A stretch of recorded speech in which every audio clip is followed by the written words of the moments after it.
अस्सलाम वालेकुम रहमतुल्लाहि व बरकातुहू।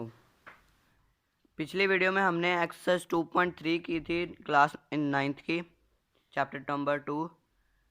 उसके बाद जो हमारी अगली एक्सरसाइज है 2.4, उसकी कुछ बेसिक्स हैं जिसमें हमारे पास लॉज ऑफ एक्सपोनेंट्स यूज़ होते हैं और उनको यूज़ करते हुए हमने सिंप्लीफिकेशन करनी होती है। तो उसके लिए सबसे पहले हमें लॉज ऑफ एक्सपोनेंट्स का पता होना ज़रूरी है। तो आज हम लॉज ऑफ एक्सपोनेंट्स करेंगे। तो उससे पहले हम ये देख लें कि एक्सपोनेंट्स या बेस होता क्या है। इसमें हमें फ़र्क पता होगा तभी हम इनके लॉज को समझ सकेंगे, और जब हमें लॉज आ जाएंगे तो उसके बाद हमने अपने सिंप्लीफिकेशन हमारे लिए बहुत आसान हो जाएगी। तो हम अपने लॉज को देखते हैं। सबसे पहले हम ये देखते हैं कि बेस और एक्सपोनेंट्स क्या होते हैं। आपको एक बात का पता है कि जब कभी रिपीटेड एडिशन हो रही हो, मीन्स आपको कह रहे हैं कि 2 + 2 + 2 + 2, मतलब कि एक ही नंबर बार बार ऐड हो रहा है, तो इसको हम कहते हैं रिपीटेड एडिशन। जब कभी रिपीटेड एडिशन हो रही हो तो यहाँ पर हमने क्या रूल करते हैं कि हम देखते हैं कि 2 बार बार रिपीट हो रहा है और कितनी दफ़ा ऐड हो रहा है, 4 टाइम्स, तो हम उसको 4 टाइम्स मल्टीप्लाई कर देते हैं। तो ये हमारा क्या बनता है कि रिपीटेड एडिशन होती है तो हम मल्टीप्लिकेशन यूज़ करते हैं। इसी तरह अगर कभी रिपीटेड मल्टीप्लिकेशन आ जाए तो उसके लिए हम एक्सपोनेंट्स को यूज़ करते हैं। अब उसकी एग्जांपल ले लेते हैं। अब यहाँ पर इसी तरह ये 2 है हमारे पास, 2 × 2 × 2 × 2। ये 2 अब रिपीटेड मल्टीप्लिकेशन हो रही है, इसकी बार बार मल्टीप्लाई हो रहा है। तो अब हम इसके लिए एक्सपोनेंट्स यूज़ करेंगे, और उसका यूज़ करने का तरीका क्या होगा कि हमने यहाँ पर देखना है कि हमारे पास 2 रिपीट हो रहा है, हमने 2 लिख दिया। अब ये कितने टाइम्स रिपीट हो रहा है, यहाँ पर आप गिन सकते हैं 1 2 3 4 टाइम्स। तो आप यहाँ पर इसकी एक्सपोनेंट या बेस जो एक्सपोनेंट या पावर जो सी है उसको आप 4 लिखेंगे। यहाँ पर आपने 4 लिख दिया इस तरह से। अगर इसी तरह से अगर हमारे पास कोई नंबर है, मीन्स हमारे पास 5 है, वो बार बार मल्टीप्लाई हो रहा है, रिपीटेड मल्टीप्लिकेशन 5 की हो रही है, तो उसके लिए हम क्या करेंगे, 5 कितनी दफ़ा रिपीट हो रहा है तो वहाँ पर हम उसकी वो पावर लिख देंगे। यहाँ पर एक बात होती है कि अगर हमारे पास कोई नंबर लिखा गया है, 5 है, 10 है, 9 है, 3 है, इसके ऊपर कोई हमारे पास एक्सपोनेंट या पावर नहीं लिखी गई, मीन्स इन सब के ऊपर हमारे पास एक्सपोनेंट 1 मौजूद है। इस तरह से ये हमारे एक्सपोनेंट्स होते हैं। उसके बाद आता है कि हम आप लॉज को देखें, तो यहाँ पर देखें कि आपके पास यहाँ पर 3 दफ़ा आया।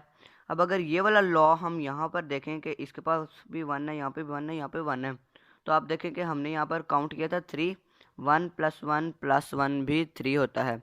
तो ये भी एक एक्सपोनेंट का लॉज होता है, ये भी पढ़ेंगे। अब यहाँ पर हमारी एक्सपोनेंट और बेस की डेफिनेशन आती है। तो यहाँ पर हम एक नंबर लिखते हैं, उसके लिहाज से हम अपनी सारी चीज़ें डिफ़ाइन करेंगे। 4³ हमने लिख दिया अपना, एक कोई भी रैंडम नंबर आ गया हमारे पास।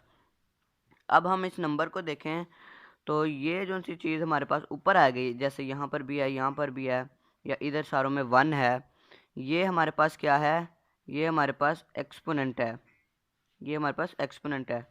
और ये जो 4 नीचे है जिसका ऊपर एक्सपोनेंट लिखा गया है, ये हमारे पास बेस है। तो ये जो एक्सपोनेंट है ये हमें ये बता रहा है कि ये जो बेस है, बेस नंबर है, ये अपने आप से कितनी दफ़ा मल्टीप्लाई हो रहा है। तो यहाँ पर 3 लिखा है, इसका मतलब ये है कि ये जो 4 नंबर है, ये 4 जो सा है 4 से ही 3 टाइम्स मल्टीप्लाई हो रहा है। तो इसको हम लिखेंगे इस तरह से, 4 × 4 × 4। तो यहाँ पर ये हमारे एक्सपोनेंट्स और बेस हुए। बेस नंबर हमें ये पता लगता है कि किस नंबर ने मल्टीप्लाई होना है, और एक्सपोनेंट बताता है कि जो बेस नंबर है, वो जो भी है बेस नंबर, उसने अपने आप से कितने टाइम्स मल्टीप्लाई होना है। अगर एक्सपोनेंट 1 है, मीन्स वो मल्टीप्लाई नहीं हो रहा, वो जो नंबर है वैसे ही है। 2 है, या स्क्वायर पढ़ते हैं जिसको हम आम, अगर स्क्वायर है तो इसका मतलब है कि वो 2 दफ़ा अपने आप से मल्टीप्लाई हो रहा है। क्यूब है तो 3 दफ़ा हो रहा है। इस तरह 4, 5, 6 इस तरह ये एक्सपोनेंट्स और बेस चलते हैं। उसके बाद हमारे आते हैं लॉज ऑफ एक्सपोनेंट्स। तो हम अपने अब लॉज ऑफ एक्सपोनेंट्स को देखते हैं। तो ये हमारे 2 लॉज हैं। सबसे पहले हम इन 2 लॉज को देख लेते हैं। तो पहला लॉ हमें कहता है कि हमारे पास ये यहाँ पर डिफ़ाइन इस तरह करेंगे कि यहाँ पर जो हमारा ए है वो हमारे पास रियल नंबर है, कोई भी रियल नंबर है, और जो एम है या एन है वो हमारे पास इंटीजर्स हैं। तो अब हम यहाँ पर इसको देखें तो वो कहते हैं कि ए हमारे पास बेस नंबर है, एक ए के पास हमारे पास एम है एक्सपोनेंट और एक के पास है एन एक्सपोनेंट। अब वो कहते हैं कि जब वो 2 नंबर्स मल्टीप्लाई होंगे तो उनकी जो उनसे पावर्स होंगी या एक्सपोनेंट्स होंगे वो ऐड हो जाएंगे। अब यहाँ पर हम कोई एग्जांपल लेते हैं अपने से। हमारे पास यहाँ पर 3 है, इसकी पावर हमारे पास 4 है, और यहाँ पर हमारे पास 3 की पावर 2 है। तो हम अपना लॉ देखें तो यहाँ पर देखें हमारे पास बेस सेम हो गई, 3 है, ए था, बेस सेम हो गई। हमने यहाँ पर बेस को वैसे लिख दिया। अब यहाँ पर एक्सपोनेंट्स हमें कहते हैं कि हमने उनको ऐड करना है, m प्लस एन। तो यहाँ पर m हमारा 4 बनता है, n हमारा 2 बनता है, तो 4 + 2 6 होता है। तो यहाँ पर हम लिखेंगे 3 की पावर 6। तो ये चीज़ इनको मल्टीप्लाई करने के इक्वल आएगी। मीन्स ये हमारा पहला लॉ कहता है कि अगर बेसिस सेम हैं तो उनके एक्सपोनेंट्स ऐड अप हो जाएंगे। ये हमारा पहला लॉ हो गया। अब दूसरा लॉ कहता है कि अगर एक ही बेस नंबर के 2 एक्सपोनेंट्स हैं तब क्या होगा। अब यहाँ पर देखें तो हमारे पास a है, इसके ऊपर हमारे पास एक एक्सपोनेंट m है, और उसके बाद ब्रैकेट के बाद फिर से हमारे पास एक और एक्सपोनेंट आ गया n। अब यहाँ पर एक डिफरेंस है, इसके साथ एक डाउटफुल चीज़ है, वो मैं अभी डिस्कस करता हूँ, पहले हम इसको देख लें। अब यहाँ पर कहते हैं कि a का एक्सपोनेंट m है और ब्रैकेट के बाद उसका एक्सपोनेंट n है। तो यहाँ पर हम क्या करेंगे कि m और n इनको आपस में मल्टीप्लाई करेंगे। तो यहाँ से जैसे देखा m n मीन्स मल्टीप्लिकेशन ही होती है, तो a m multiply by n, तो ये आ जाएगा a m n। अब जिस बात का जिक्र मैंने किया था वो ये है कि अगर आपके पास यहाँ पर इस तरह a का m है और फिर ऊपर n लिखा गया है तो आप इस m और n को मल्टीप्लाई नहीं कर सकते। वो क्यों नहीं कर सकते कि यहाँ पर जो m है इसका एक्सपोनेंट n है, यहाँ पर n जो सा है वो a का एक्सपोनेंट नहीं है। हमारे पास यहाँ पर a का एक्सपोनेंट m है और m का एक्सपोनेंट n है, लेकिन यहाँ पर जहाँ पर ब्रैकेट यूज़ हुई है यहाँ पर दोनों एक्सपोनेंट्स a के हैं। तो इसके वक्त हम यहाँ पर क्या करेंगे, यहाँ पर एक एग्जांपल देखते हैं। हमारे पास यहाँ पर 2 आता है और 2 का एक्सपोनेंट हमने 2 लिखा और यहाँ पर हमने 4 लिख दिया। इसका मतलब कि ये जो 2 है इसका एक्सपोनेंट ये है और इस 2 का एक्सपोनेंट 4 है। तो सबसे पहले आप इसको सॉल्व करेंगे कि 2 का एक्सपोनेंट 4 जो सा है वो कितना होता है। तो आपने क्या करना है, 2 मल्टीप्लाई बाय 2 मल्टीप्लाई बाय 2 और multiply by 2, 2 2 time 4, 4 2 time 8 and 8 2 time 16। तो आप इसको जब लिखेंगे तो आप इसको लिखेंगे 2 के एक्सपोनेंट 16। अब ये चीज़ और ये चीज़ ये एक डिफरेंट चीज़ है। अगर यहाँ पर ब्रैकेट यूज़ हो के 2 एक्सपोनेंट्स हैं तो वो एक ही बेस नंबर के 2 एक्सपोनेंट्स हैं। अगर ब्रैकेट नहीं यूज़ हो रही तो इसका मतलब है कि एक एक्सपोनेंट तो बेस नंबर का हो गया और जो दूसरा सबसे टॉप पे लिखा गया है वो बेस नंबर के एक्सपोनेंट का एक्सपोनेंट है। जैसे यहाँ पर था 2 का स्क्वायर है, ये हमारा 2 स्क्वायर हो गया। अब इस 2 का आगे एक्सपोनेंट 4 है, तो यहाँ पर हम ये नहीं कह सकते कि ये जो 4 है ये इसी 2 बेस नंबर का एक्सपोनेंट है, ये चीज़ हमारी गलत होगी। हम यहाँ पर अगर ब्रैकेट लगा दें, अब ये 4 मल्टीप्लाई बाय 2 हो जाएगा। अब ये 4 भी हमारा 2 का एक्सपोनेंट है, ये 2 भी हमारा इस बेस नंबर का एक्सपोनेंट है। लेकिन अगर ये ब्रैकेट ना हो तो ये चीज़ जैसे बताया आपको, इस बेस नंबर का एक्सपोनेंट ये होगा और फिर इस एक्सपोनेंट का अगला ये वाला जो नंबर है वो हमारा उसका एक्सपोनेंट होगा। उसके बाद हमारे ये और 2 रूल्स आते हैं, इनको देखते हैं। अब यहाँ पर कहते हैं कि a और b 2 नंबर्स हैं और ये मल्टीप्लाई हो रहे हैं और इनकी कलेक्टिवली हमारे पास एक n जो सी है वो पावर है या एक्सपोनेंट है, तो हम इसको सेपरेटली डिस्ट्रीब्यूट भी कर सकते हैं। मीन्स ये a है, ये b है, इसके ये दोनों मल्टीप्लाई हो रहे थे और इसका एक्सपोनेंट n था। हमने a को भी n सेपरेट दे दिया, b को भी n सेपरेट दे दिया, तो ये हमारा रूल होता है। अब यहाँ पर हम एक देखते हैं एग्जांपल, 2 मल्टीप्लाई बाय 3 है और इसके एक्सपोनेंट हमारे पास n है। तो हम इसको क्या करेंगे कि हम 2 की n भी कर सकते हैं और 3n भी कर सकते हैं। इस n की जगह n मीन्स के यहाँ पर आप ना कोई भी नंबर लगा सकते हैं अपने से। n जैसा जनरल फार्मूला में n यूज़ होता है, यहाँ पर आप कोई भी लगा सकते हैं अपना। अब यहाँ पर अगर हमारे पास 1/2 मल्टीप्लाई बाय 3 होता और इसकी एक्सपोनेंट हमारे पास, हमें एक्सपोनेंट इसका 3 रख लेते हैं। अब इसका अगर हमारे पास एक्सपोनेंट 3 होता और ये इस तरह होता, तब हमने क्या करना था कि 1/2 इसका एक्सपोनेंट 3 और फिर उसके बाद 3 का एक्सपोनेंट 3, इस तरह से ये भी सेपरेट है क्योंकि ये मल्टीप्लाई हो रहे थे। तो ये चीज़ एक अलहदा थी, ये चीज़ अलहदा थी, ये हमारा a था और ये हमारा b था इस फॉर्मूले के लिहाज से। तो हमने इसको इस तरह चेंज कर दिया। उसके बाद ये तो मल्टीप्लाई का था, इसी तरह से डिवाइड का होता है कि अगर दो नंबर्स डिवाइड हो रहे हैं और उनके पास हमारे पास पावर जो सी है वो n नंबर है, तो हम उसको भी सेपरेटली डिस्ट्रीब्यूट कर सकते हैं।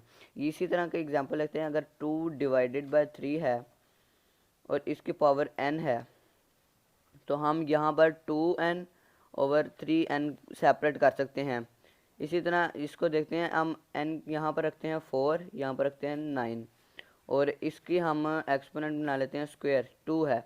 तो आप इस तरह कर सकते हैं कि आप यहाँ पर 4 का स्क्वायर लेंगे और 9 का स्क्वायर, तो ये चीज़ हमारी, ये चीज़ और ये चीज़ इक्वल है। अगर आपको ये टर्म दी गई है इस तरह से, तो आप इसको इस तरह कर सकते हैं, और अगर इस तरह है तो उसको इस तरह चेंज कर सकते हैं। ये चीज़ भी सेम है कि अगर एक चीज़ है आपके पास तो आप उसको दूसरे में चेंज कर सकते हैं। फिर उसके बाद ये हमारे आखिरी रूल्स हैं, 3 लास्ट हैं, इनको देखते हैं। अब यहाँ पर वो कहते हैं कि a का exponent m divided by a का एक्सपोनेंट n। अब यहाँ पर हमारे पास बेस सेम है और एक्सपोनेंट डिफरेंट हैं और वो डिवाइड हो रहे हैं, तो हम बेस नंबर को एक दफ़ा लिखेंगे और उनके एक्सपोनेंट्स को माइनस कर देंगे। इस तरह हमने शुरू में रूल पढ़ा था मल्टीप्लिकेशन का, कि अगर बेस सेम है और दो एक्सपोनेंट्स हमारे पास हैं और वो दोनों नंबर जो उनसे बेस नंबर हैं वो मल्टीप्लाई हो रहे हैं, तो हम उस बेस नंबर को एक दफ़ा लिखते थे और अपना एक्सपोनेंट जो सा है उसको ऐड कर देते थे।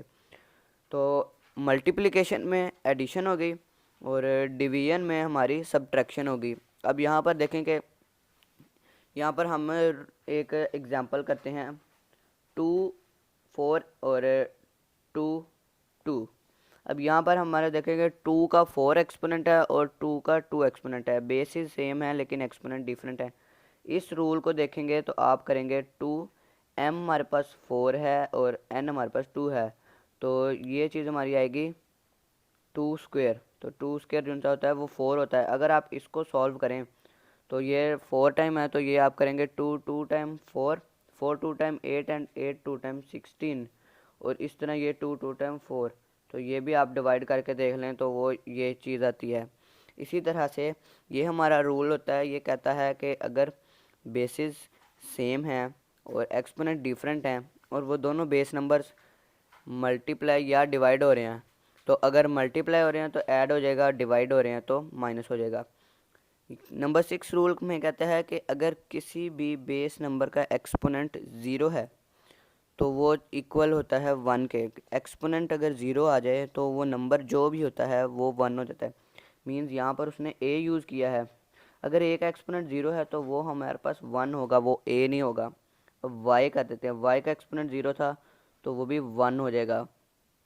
2 का एक्सपोनेंट 0 है वो 1 हो जाएगा। हमारे पास यहाँ पर 100 था, 100 का एक्सपोनेंट 0 है वो भी 1 हो जाएगा। यहाँ पर हम 99 का एक्सपोनेंट 0 यूज़ कर रहे हैं तो वो भी हमारे पास 1 हो जाएगा।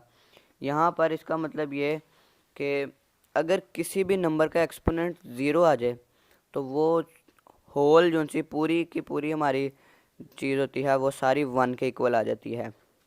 लास्ट रूल हमारे कहते हैं कि अगर किसी नंबर का नेगेटिव एक्सपोनेंट है तो आप उसको वन ओवर में लिख के यानी रेसिप्रोकल करके उसका एक्सपोनेंट पॉजिटिव बना सकते हैं।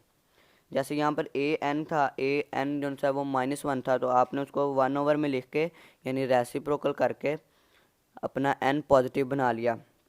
हम इसके एग्जांपल देखते हैं। 2 के -2 हमारे पास है, तो आप इसको क्या कर सकते हैं कि 1/2² लिख सकते हैं इसको। अगर नेगेटिव है तो आप इसको इस तरह लिख सकते हैं। अगर आपको यहाँ पर इस तरह नीचे दिया जा रहा है तो आप उसको ऊपर भी लेके आ सकते हैं। तो ये हमारे यहाँ पर लॉज ऑफ एक्सपोनेंट्स थे। तो ये लॉज ऑफ एक्सपोनेंट्स कंप्लीट हुए। नेक्स्ट वीडियो में हम अपने सिंप्लीफिकेशन शुरू करेंगे, एक्सरसाइज नंबर 2.4। तो तब तक के लिए अल्लाह हाफिज़।